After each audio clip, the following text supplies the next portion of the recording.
ദാവൂദ് നബി അലൈഹിസ്സലാമിന്റെ അതിമനോഹരമായ ഒരു ചരിത്രത്തിലേക്ക് സ്വാഗതം. ദാവൂദ് നബി അലൈഹിസ്സലാമിനെ കാണാൻ വേണ്ടി അസ്രായിൽ വന്നപ്പോ വിസിറ്റിന് വന്നതാണ്, റൂഹ് പിടിക്കാൻ. അസ്രായിൽ ഇങ്ങനെ സംസാരിച്ചുകൊണ്ടിരിക്കുമ്പോ മുന്നിലൂടെ ഒരാൾ ഇങ്ങനെ പോയപ്പോ അസ്രായിൽ അലൈഹിസ്സലാം പറഞ്ഞു, ദാവൂദ് നബിയെ, ആ പോകുന്ന ആളില്ലേ, അയാൾക്ക് 6 ദിവസം കൂടിയ ദുന്യാവിൽ ആയുസ് ബാക്കിയുള്ളൂ. മുപ്പരത്തിന്റെ ചിത്രം ഉണ്ടല്ലോ, അതിന്റെ എല്ലാ കാറ്റലോഗും ഉണ്ടല്ലോ, ആരെ പിടിക്കണം, ഏത് സമയത്ത് പിടിക്കണം. അസ്രായിൽ പറഞ്ഞു, ആ പോണ ആൾക്ക് 6 ദിവസം കൂടിയ ദുന്യാവിലുള്ളൂ.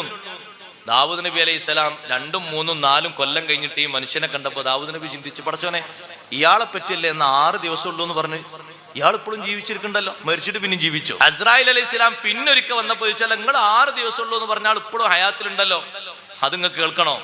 നേരെ പിറ്റേന്ന് അയാൾ ചേർക്കപ്പെടാത്തൊരു ബന്ധം ഉണ്ടായിരുന്നു, മുറിഞ്ഞു കിടക്കുന്ന ഒരു ബന്ധം.